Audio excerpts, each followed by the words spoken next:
Hi guys, how are you? I hope everyone is safe out there.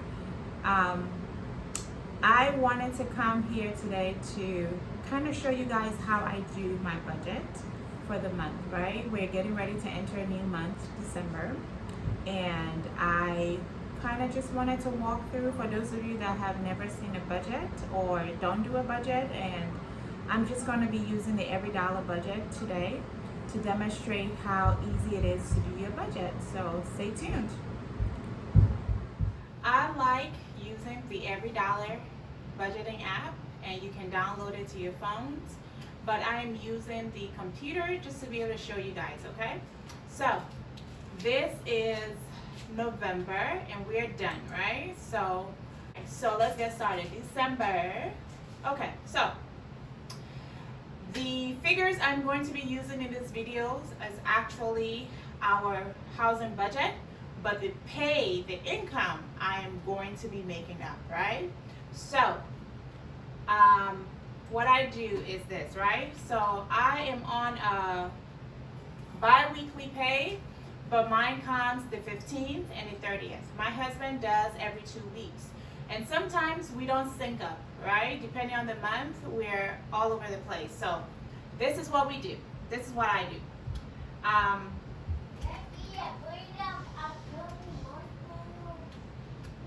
My paycheck doesn't change, right?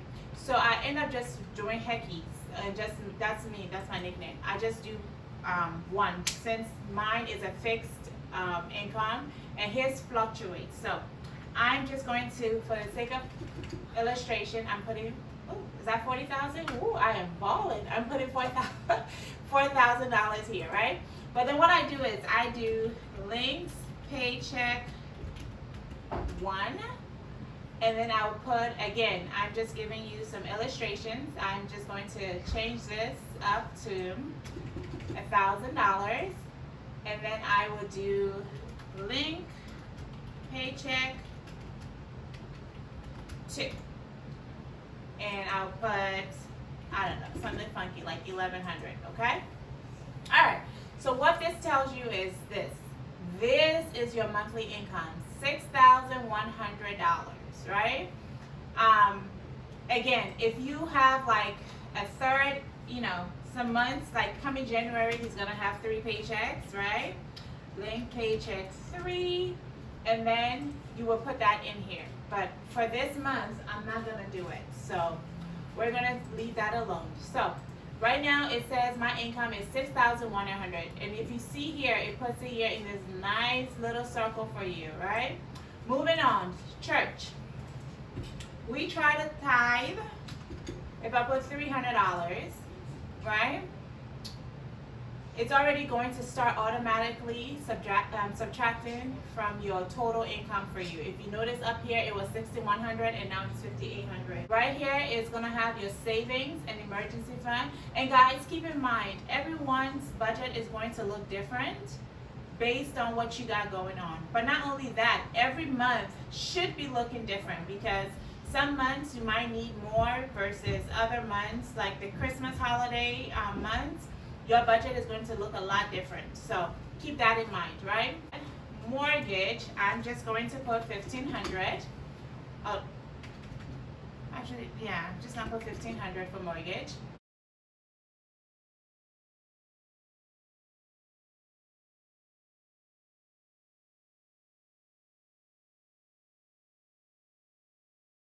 So what I like a clean sheet.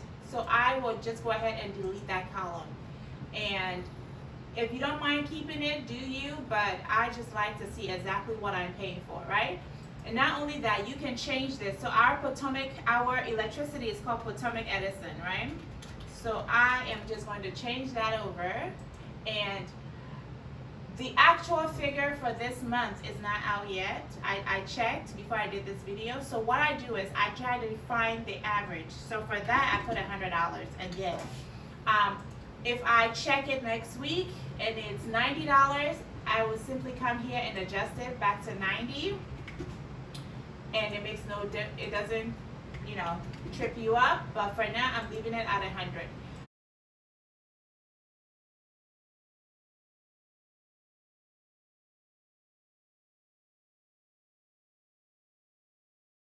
budget about $200 for gas, and it will on groceries. We put $600 for groceries.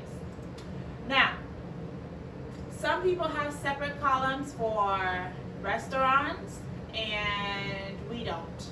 So I will take this out, right?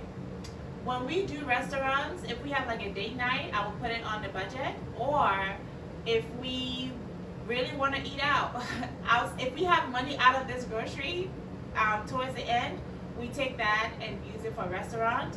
But mostly it comes out of our fund money, right? Because again, that's just how we do it.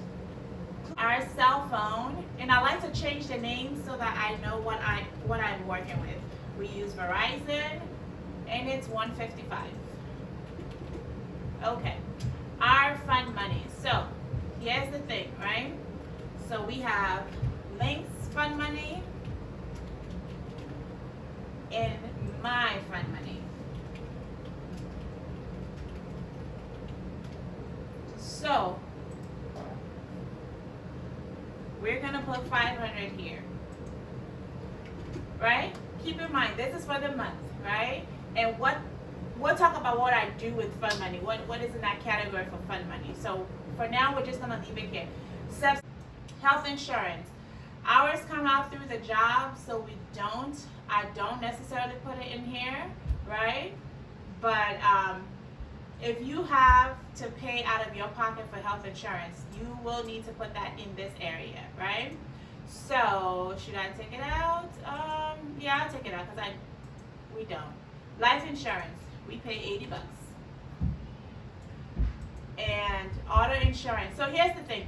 You will see, I will not put anything in this category for auto insurance. And that is because I hate paying stuff monthly. I really do. So what we do is, when Geico sends us our bill for the 6 months thing, for the 6 months term, we go ahead and we pay that in one lump sum. And the reason we do that is one less thing coming out of my budget every month. And on top of that, they usually offer a little bit of discount if you pay it in full. So I take advantage of that and I don't put that on here. But say if it's due in March and it's like $500, that's where it would go, right? So then we'll pay that month's budget will look very different because I pay that one time. Homeowners insurance comes out through my mortgage, so I don't pay for that. We don't do identity theft, but what we do is HOA. And again, that is something I pay the first of the year. We pay it for the year. And ours is not that bad. It's like $30 a month, so I just write a check for $360, and then we're done with it. So I don't really put anything in these categories because I don't need to. But if you pay on a monthly basis, put your stuff right in here, okay?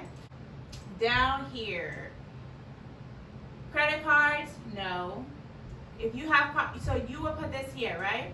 You will put what you owe on your credit cards. I mean, what your monthly is, not your balance, but your monthly, right? You will put, if you have car payments here, if you have student loans, you put it here. If you have, and this is all your debts, right? If you have medical bills, personal loans, 401k loans, you put all of that here. So guys, this is my budget for the month,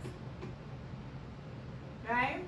It says I have $1,651 left over based on this income that I used, right? So then what I would do is, if I don't have any debt, which we haven't started tackling the house yet, but if we don't have anything we need to put that towards, that goes into savings. So then where's my savings column? See right here where it says emergency fund, you would then, because you want a zero balance budget, right? What that means is at the end of the month, that thing over there is going to change to zero.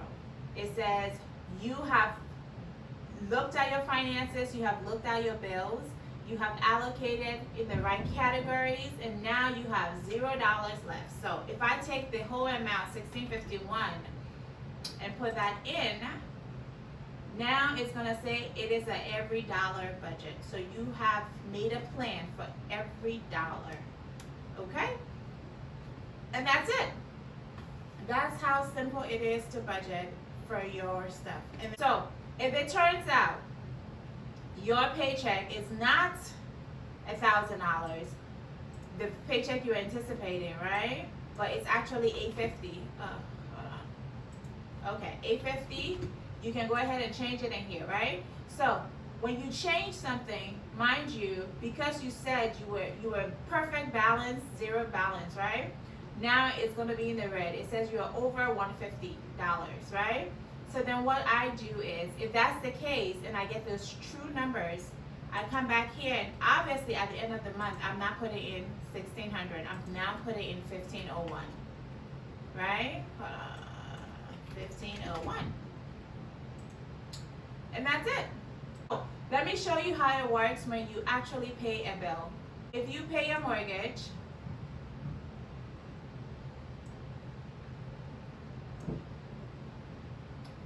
okay, add new. Okay, so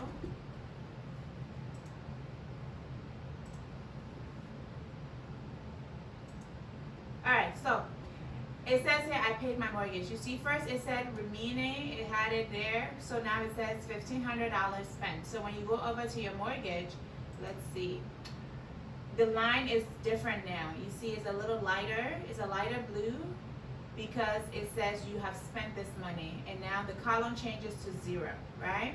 So let's say water. I budgeted $100. My water was actually $102. So I come here. And you go again, you add new, and I put $102, right, for water, and I said track expense. So it shows you're now negative $2. You see that? Right? This is what I actually spent on here. It's negative $2. It's $102.